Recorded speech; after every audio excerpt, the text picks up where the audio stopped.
నమస్కారం బహుజన్ టైమ్స్ కి స్వాగతం. హెడ్లైన్ చూద్దాం.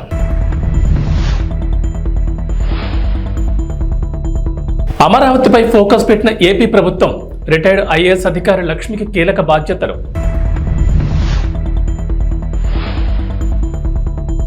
తెలంగాణ సీఎం సంచలన వ్యాఖ్యలు, బీఆర్ఎస్ మనుగడ కష్టమంటున్న రేవంత్.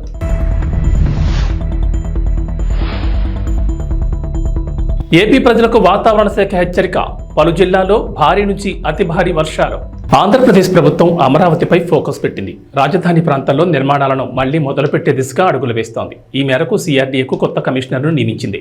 తాజాగా అమరావతికి సంబంధించి మరో కీలక నిర్ణయం తీసుకున్నారు.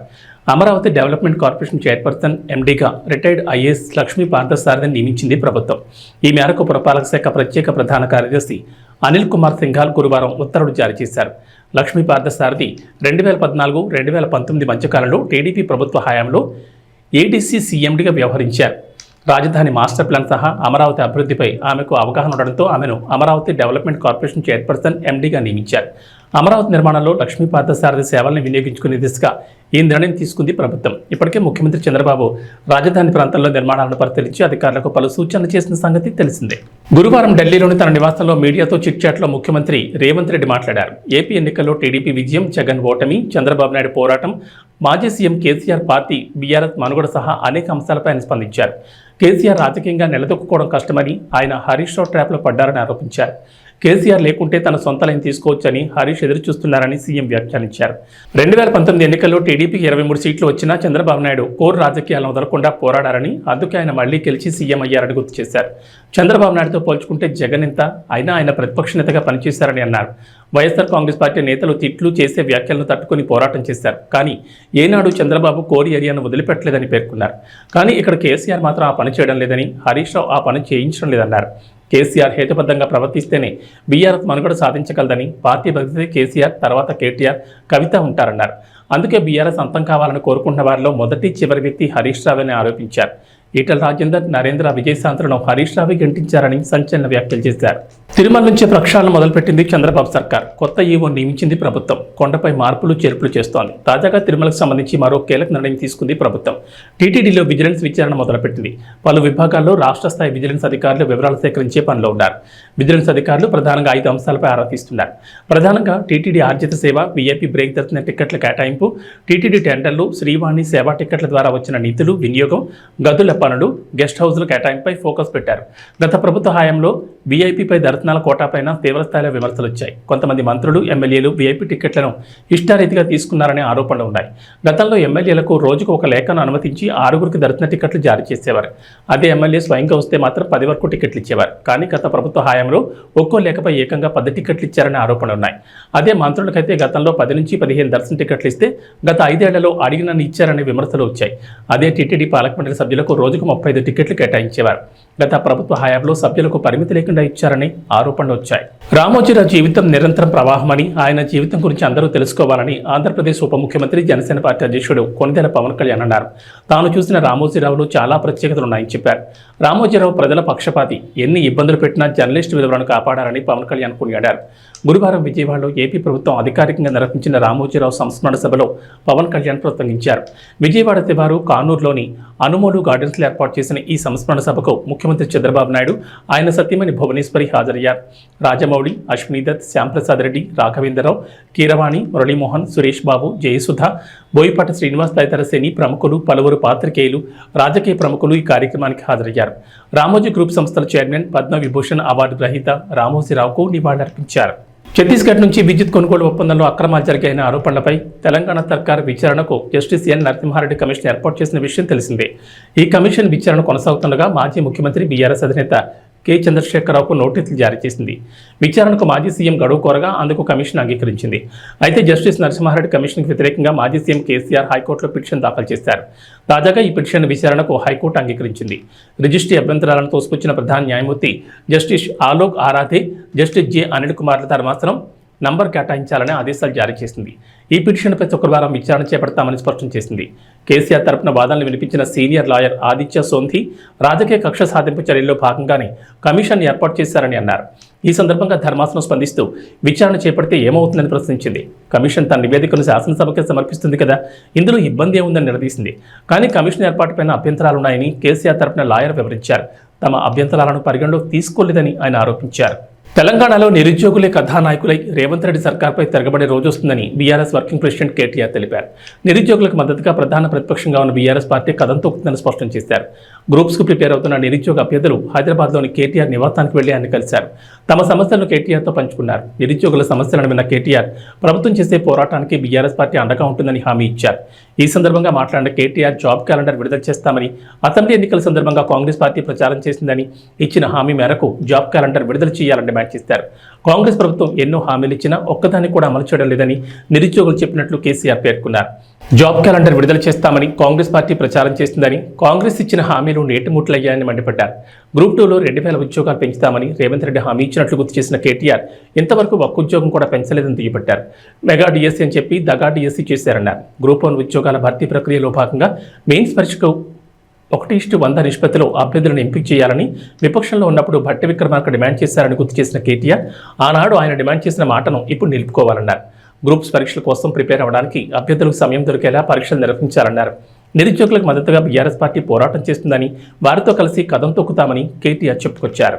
సీజనల్ వ్యాధులను దృష్టిలో పెట్టుకుని గజ్వేల్ ప్రజ్ఞాపూర్ మున్సిపాలిటీ పరిధిలో 18వ వార్డులో భరత్నగర్ కాలనీలో డ్రై డే కార్యక్రమంలో భాగంగా వ్యక్తిగత శుభ్రతతో పాటు పరిసరాల పరిశుభ్రతపై దోమల వల్ల వచ్చే వ్యాధుల పట్ల అవగాహన కల్పించైంది. దోమల నివారణకు డెమోఫాస్ మందును మురికి కాలువల్లో పిచికారీ చేయడం జరిగింది.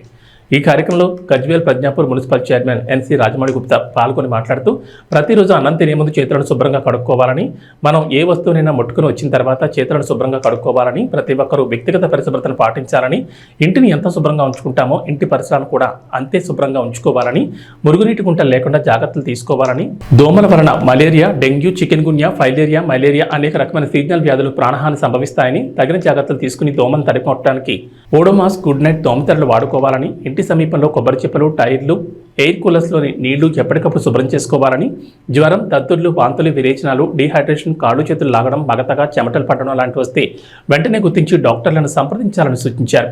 ఈ కార్యక్రమంలో సిద్దిపేట జిల్లా ఐవీఎఫ్ యూత్ అధ్యక్షుడు NC Santosh Gupta, Gajwel sub unit officer B Srinivas Kumar, health assistant Devasani, Vasudev, Dharanikota, Nagaraju, N Ramesh, field worker, Asha వర్కర్లు సంతోష, బి స్వప్న తదితరులు పాల్గొన్నారు. ప్రజ్ఞాపూర్ మున్సిపాలిటీ ప్రజలందరికీ నమస్కారం. ప్రస్తుతము వర్షాకాలం ఉంది కాబట్టి మన వైద్య ఆరోగ్య శాఖ వారు అలాగే మన మున్సిపల్ సిబ్బంది కూడా ఎప్పటికప్పుడు పట్టణాన్ని పరిశుభ్రంగా ఉంచడానికి, ఆరోగ్య పట్టణంగా ఉంచడానికి అన్ని చర్యలు తీసుకుంటున్నాం. అందులో భాగంగానే వైద్య ఆరోగ్య శాఖ వారు ప్రతి వార్డులో కూడా డెమోఫాస్ పిచికారి చేయడం, ఎక్కడైతే మురికి కాలువల్లో మురికి నీళ్ళు ఉంటున్నాయో అలాగే గుంటలలో కూడా నీళ్ళు ఉంటున్నాయో డ్రై డేగా పాటిస్తూ ఈరోజు ప్రతి వార్డులో కూడా ఈ మందును, ఈ ద్రావణాన్ని పిచికారి చేయడం జరుగుతుంది. తద్వారా దోమలు పుట్టకుండా, లార్వా పుట్టకుండా కఠినమైన చర్యలు తీసుకోవడానికి ఇది ఎంతో దోహదపడుతుంది. కాబట్టి ప్రజా ఆరోగ్య దృష్ట్యా ఇది అత్యవసరం. ఎందుకంటే ఈ యొక్క వర్షాకాలంలో అంటువ్యాధులు ప్రబలుతాయి కాబట్టి, ముఖ్యంగా మలేరియా, డెంగ్యూ మొదలగు వ్యాధులు ప్రబలకుండా, డయేరియా కూడా చాలా ప్రాణాంతకం. అందుకే ఈ వ్యాధులు రాకుండా ఇటువంటి చర్యల భాగంగా ఈరోజు 18వ వార్డులో కూడా ఈ యొక్క ద్రావణాన్ని పిచికారి చేయడం జరిగింది. గత వారం రోజులు కూడా వైద్య ఆరోగ్య శాఖ వారు ముఖ్యంగా ఈ చిగురుపల్లి పిఎస్సి అలాగే మన గజ్వేల్ పట్టణ ఆరోగ్య శాఖ వారు కూడా అన్ని చర్యలు తీసుకుంటున్నారు. మా మున్సిపల్ శాఖ వారు కూడా మా మున్సిపల్ సిబ్బంది కూడా ఎప్పటికప్పుడు డీసిల్టేషన్ చేస్తూ ఎక్కడ కూడా నీళ్లు నిలవకుండా మనం ఉంచడానికి అన్ని జాగ్రత్తలు తీసుకుంటున్నాం. దీనికి పట్టణ ప్రజలు కూడా దయచేసి మీరు ఈ మురికి కాలువలో కానీ మన బహిరంగ ప్రదేశాల్లో కానీ ప్లాస్టిక్ చెత్త చెదరడం వేయకుండా మాతో సహకరించవలసిందిగా కోరుతున్నాను. ఈ యొక్క ద్రావణ పిచికారి కార్యక్రమంలో వాసు గారు అలాగే శ్రీనాగరాజు గారు వారి సిబ్బంది పాల్గొన్నారు. వారి ధన్యవాదాలు తెలియజేస్తూ పట్టణ ప్రజలందరూ కూడా సహకరించి గజ్వేల్ ప్రజ్ఞాపూర్ మున్సిపాలిటీని ఆరోగ్య పట్టణంగా హరిత పట్టణంగా ఉంచాలని విజ్ఞప్తి చేస్తున్నాను. మున్సిపల్ కౌన్సిలర్లు, మున్సిపల్ సిబ్బంది ఎమ్మెల్యే గుమ్మనూరు జయరాంను కౌన్సిల్ సభ్యులు ఘనంగా సన్మానించారు. ఈ సందర్భంగా ఎమ్మెల్యే మాట్లాడుతూ తాను మధ్యతరగతి కుటుంబంలో పెరిగానని, వరుసగా 3 సార్లు ఎమ్మెల్యేగా గెలిచి మంత్రిగా కూడా అయ్యానని, పేదల కష్టాలు తెలుసుకునని, రోడ్డు పక్కన తోపుడు బండ్లు పెట్టుకునేవారు మరియు చిరు వ్యాపారులు రోజంతా ఎండనక వాననక కష్టపడితే 100-200 వస్తుంది. ఆ వచ్చిన దాంట్లో కూడా 30 నుంచి 50 రూపాయల వరకు సుంకం వసూలు చేస్తే వారు బతికేది కష్టమవుతుందని, చిరు వ్యాపారస్తుల నుంచి సుంకం వసూలు చేయకూడదని తీర్మానం చేస్తున్నానని కౌన్సిల్ సమావేశంలో తీర్మానించారు. ఈ తీర్మానాన్ని కౌన్సిల్ సభ్యులు కూడా ఆమోదించారు. మన మున్సిపాలిటీకి సంబంధించి ఏదైనా ఇప్పుడు డోర్ బుక్ మనకు కూడా ఏమైనా వచ్చిందా? మనం కూడా దాంట్లో మనకు ఉందే టౌన్ ప్లానింగ్ లో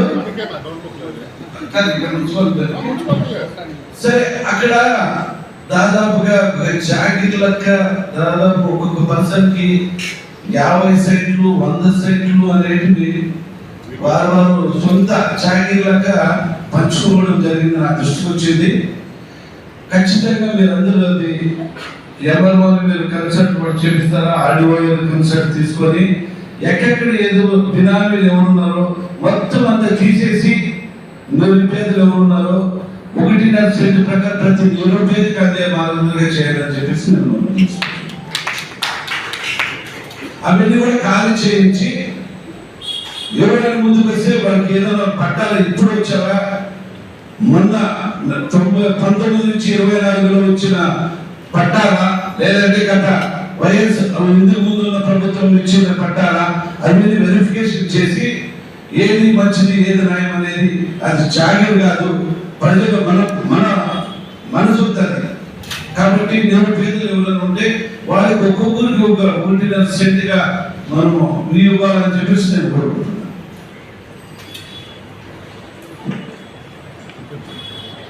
ప్రకాశం జిల్లాలో ప్రజా సమస్యల పరిష్కారానికి అధిక ప్రాధాన్యత ఇస్తామని జిల్లా కలెక్టర్ తమీం అన్సారియా తెలిపారు. శ్రీకాకుళం జిల్లా మున్సిపల్ కమిషనర్గా పనిచేస్తూ పదోన్నతిపై ప్రకాశం జిల్లా 38వ కలెక్టర్గా నియమితులైన ఆమె గురువారం ఉదయం ప్రకాశం భవన్లో బాధ్యతలు చేపట్టారు.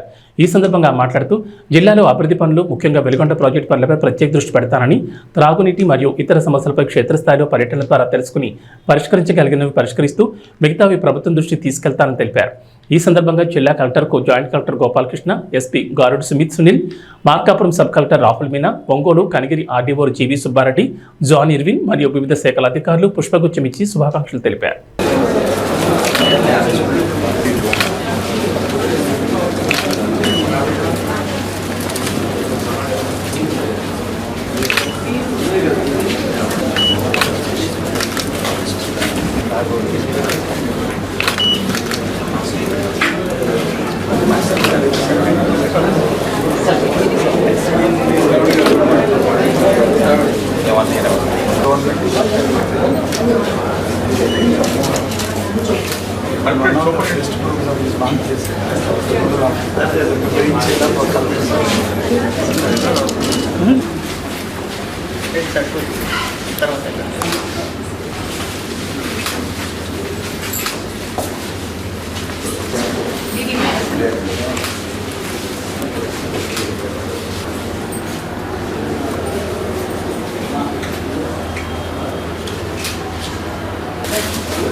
12 సంస్థ. డాక్టర్ షేక్ షాకి ఇది వైస్ ప్రెసిడెంట్. అందరికీ నమస్కారాలు. ఈరోజు నేను ప్రకాశం డిస్ట్రిక్ట్ కలెక్టర్గా బాధ్యతలు తీసుకోవడం జరిగింది. మొదటిగా జిల్లాలో పబ్లిక్ గ్రీవెన్స్ రిడ్రెసల్ సిస్టమ్ మీద ఎక్కువ ఫోకస్ పెడతాము. వచ్చే ప్రతి ఒక్క కంప్లైంట్స్, ప్రాబ్లమ్స్, దెన్ గ్రీవెన్స్ ఏదైనా దాన్ని సీరియస్గా తీసుకుని టైమ్లీ దెన్ క్వాలిటీ డిస్పోజల్ మీద ఫోకస్ పెడతాము. రెండోది, జిల్లాలో జరుగుతున్న జిల్లా అభివృద్ధి పనులు, స్పెసిఫిక్గా Veligonda project periodic review mechanism, monitoring mechanism ద్వారా వేగవంతం చేసి పూర్తి చేయడానికి ప్రత్యేక దృష్టి పెడతామని చెప్తున్నాను. అదేవిధంగా జిల్లా స్పెసిఫిక్ ప్రాబ్లమ్స్ ఏదైనా, స్పెసిఫిక్గా ఇక్కడ డ్రింకింగ్ వాటర్ ప్రాబ్లమ్స్ ఉంది అని విన్నాను. ఇది తప్ప ఇంకా ఏమేమి ఇష్యూస్ ఉన్నాయి దాన్ని తెలుసుకోవడానికి ఎక్కువగా ఫీల్డ్ విజిట్, ఫీల్డ్ ఇన్స్పెక్షన్ ద్వారా పూర్తి అవగాహన తీసుకుని దానికి కూడా ఒక పర్మనెంట్ సొల్యూషన్ వచ్చే విధంగా జిల్లా స్థాయిలో ఏ ఏ ప్రాబ్లమ్స్ మనము సాల్వ్ చేయగలుగుతామో దాన్ని జిల్లా స్థాయిలో మిగతాటిని ప్రభుత్వం దృష్టికి తీసుకొచ్చి పర్మనెంట్ సొల్యూషన్ ఇవ్వడానికి మనం అన్ని చర్యలు తీసుకుంటాము. అదేవిధంగా జిల్లాలో sanitation, health, education, skill development, women empowerment మీద ఫోకస్ పెట్టి జిల్లాలో హ్యూమన్ డెవలప్మెంట్ ఇండెక్స్ని పెంచి ప్రభుత్వం ద్వారా అమలు చేస్తున్న అన్ని పథకాల్ని మన జిల్లాలో ట్రాన్స్పరెంట్గా, ఎఫిషియెంట్గా ఇంప్లిమెంట్ చేసి మన జిల్లాని మన స్టేట్లోనే మొదటి స్థాయిలో నిలబడడానికి అన్ని రకాల ప్రయత్నం చేయడం జరుగుతుంది. దానికి మీ అందరి జిల్లా ప్రజలందరూ, ప్రజా ప్రతినిధులు, ఎన్జిఓస్, సివిల్ సొసైటీ, మీడియా మిత్రులు మీ అందరూ సపోర్ట్ మరియు కోఆపరేషన్ ఉంటుంది అని ఆశిస్తూ, అదేవిధంగా ప్రజలు కూడా, మన ప్రకాశం డిస్ట్రిక్ట్ ప్రజలకు వారికి ఏదైనా సమస్యమైనా జిల్లా అభివృద్ధిలో వారి యొక్క సలహాలు, సూచనలు ఏదైనా ఎప్పుడైనా నాకు డైరెక్ట్గా కాంటాక్ట్ చేసి ఫోన్ ద్వారా, మెసేజెస్ ద్వారా, WhatsApp, email, then social media ద్వారా డైరెక్ట్గా నాకు కాల్ చేసి తెలియచేయవచ్చు. ప్రజల కోసం ఎప్పుడు కూడా 24/7 అందుబాటులో ఉంటామని ఈ సందర్భంగా తెలియజేస్తూ సెలవు తీసుకుంటున్నాను. పాన్ ఇండియా స్టార్ ప్రభాస్ నటించిన కల్కి 2898 ఏడి చిత్రం ఆడియన్స్ ను విపరీతంగా ఆకట్టుకుంటోంది. ముఖ్యంగా సినిమా క్లైమాక్స్ లో ప్రభాస్ కి ఇచ్చిన ఎలివేషన్ అయితే వేర్ లెవెల్లో ఉంది. ఇక విజువల్స్ ఊహించని అతిథి పాత్రలతో సినిమాను మలిచిన తీరుకి ఆడియన్స్ ఫిదా అయిపోతున్నారు. అయితే సినిమాలో కనిపించిన ప్రతి పాత్రలో ఎవరు నటించారనేది ఆడియన్స్ తెలుసు. కానీ శ్రీకృష్ణుడి పాత్రలో నటించింది ఎవరా అని సోషల్ మీడియాలో తెగ వెతుకుతున్నారు నెటిజన్లు. ఎందుకంటే సినిమాలో కురుక్షేత్రం బ్యాక్ డ్రాప్ లో సాగే సన్నివేశాల్లో కృష్ణుడి ముఖాన్ని చూపించలేదు. దీంతో ఈ క్యారెక్టర్ చేసింది ఎవరు అనేది ఆడియన్స్కి తెలియలేదు. అయితే తాజాగా ఈ పాత్ర చేసింది ఎవరు అనే దానిపై క్లారిటీ వచ్చింది. కల్కిలో కృష్ణుడి పాత్రను ప్లే చేసింది దాని అంటూ తమిళ నటుడు కృష్ణకుమార్ సోషల్ మీడియాలో పోస్ట్ చేశారు. ఇంత గొప్ప క్యారెక్టర్ తనకి రావడం చాలా సంతోషాన్ని ఇచ్చిందన్నారు. ఇక చాలా మంది సెలబ్రిటీలు ఈ పాత్రపై ఇచ్చిన ప్రశంసలను కూడా పోస్ట్ చేశారు. పేరుకి తమిళ నటుడైన కృష్ణకుమార్ తెలుగు ప్రేక్షకులకు పరిచయమే. హీరో సూర్య బ్లాక్ బస్టర్ సినిమా సురారే పొట్రు తెలుగులో ఆకాశమే అని హద్దురా పేరుతో 70 ఇక్కడ కూడా హిట్ అయింది. ఇందులో సూర్యకి స్నేహితుడిగా నటించారు కృష్ణకుమార్. అలానే ధనుష్ మారంలోనూ కీలక పాత్ర పోషించారు.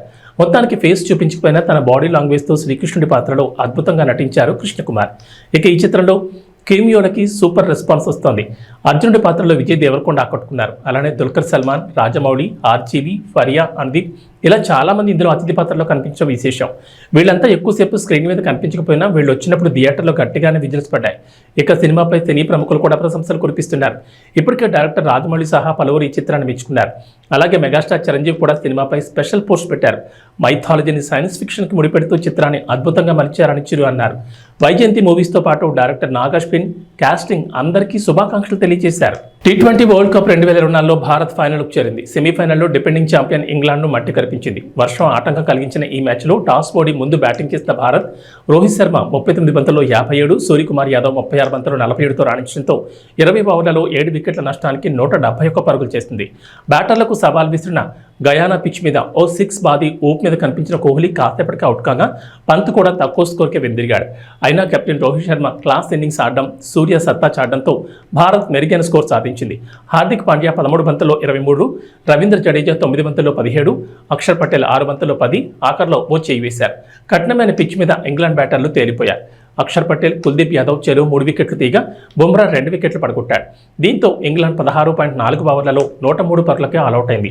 బట్లర్ 15 బంతుల్లో 23, హ్యారీ బ్రూక్ 19 బంతుల్లో 25, లివింగ్స్టోన్ 11, ఆర్చర్ 21 మాత్రమే ఇంగ్లాండ్ జట్టులో 2 అంకెల స్కోర్ దాటారు. మిగతా బ్యాటర్లంతా చేతులెత్తేసిన పిచ్ మీద తన క్లాస్ను, స్కిల్ను ఉపయోగించిన రోహిత్ శర్మ అలవోకగా షాట్లు బాదాడు. 2022 సెమీఫైనల్లో ఇంగ్లాండ్ చేతిలో ఓటమికి ప్రతీకారం తీర్చుకున్నాడు. బహుశా ఈ విషయమే గుర్తొచ్చిందేమో. మ్యాచ్ గెలిచిన తర్వాత కెప్టెన్ భావోద్వేగానికి లోనయ్యాడు. డ్రెస్సింగ్ రూమ్ బయట కుర్చీలో కూర్చున్న రోహిత్ శర్మ మిగతా భారత ఆటగాళ్లంతా డ్రెస్సింగ్ రూమ్లోకి వెళ్తుండగా కోహ్లీ తన దగ్గరకు రాగానే భావోద్వేగాన్ని ఆపుకోలేకపోయాడు. ముంజేతిలో ముఖాన్ని దాచుకుని కనిపించాడు. ఇక ఫైనల్లోనూ సౌత్ ఆఫ్రికాపై టీమిండియా గెలిస్తే ఐసీసీ ట్రోఫీ సాధించడం కోసం ఎంతో కాలంగా ఎదురుచూస్తున్న రోహిత్ నిరీక్షణకు తెరపడుతుంది. అప్పుడు రోహిత్ ఒక్కడికి అళ్లలోనే కాదు, కోట్లాది మంది భారతీయుల కళ్ళు కూడా సంతోషంతో చెమ్మగిల్తా అనడంలో ఎలాంటి సందేహం లేదు. ఇక వాతావరణ విషయానికి వస్తే ఏపీలో అతి భారీ వర్షాలు కురుస్తాయంటోంది వాతావరణ శాఖ. తూర్పు మధ్య బంగాళాఖాతంలో ఉపరితల ఆవర్తనం ఏర్పడింది. అలాగే రుతుపవనాలు కూడా రాష్ట్రమంతటా విస్తరించాయి. దీంతో వర్షాలు ఊపందుకున్నాయి. ఇవాళ అల్లూరు సీతారామరాజు జిల్లా, తూర్పుగోదావరి జిల్లా, కాకినాడ జిల్లా, ఏలూరు జిల్లాలో అతి భారీ వర్షాలు, అనకాపల్లి జిల్లా, డాక్టర్ బిఆర్ అంబేద్కర్ కోనసీమ జిల్లా, కృష్ణా జిల్లా, ఎన్టీఆర్ జిల్లా, పార్వతీపురం మన్యం జిల్లా, శ్రీకాకుళం జిల్లా, పశ్చిమ గోదావరి జిల్లాలో భారీ వర్షాలు పడతాయని ఐఎండీ అంచనా వేస్తోంది. శ్రీకాకుళం, విజయనగరం, పార్వతీపురం మన్యం, అల్లూరు సీతారామరాజు, విశాఖపట్నం, అనకాపల్లి, కాకినాడ, డాక్టర్ బిఆర్ అంబేద్కర్ కోనసీమ, తూర్పుగోదావరి, పశ్చిమ గోదావరి, ఏలూరు, కృష్ణా, ఎన్టీఆర్, గుంటూరు జిల్లాలో అక్కడక్కడ పిడుగులతో పాటు తేలికపాటి నుంచి ఓ మోస్తరు వర్షాలు కురిసే అవకాశం ఉందంటుంది వాతావరణ శాఖ. ఏవీ బులెటిన్ విశేషాలు. నమస్కారం.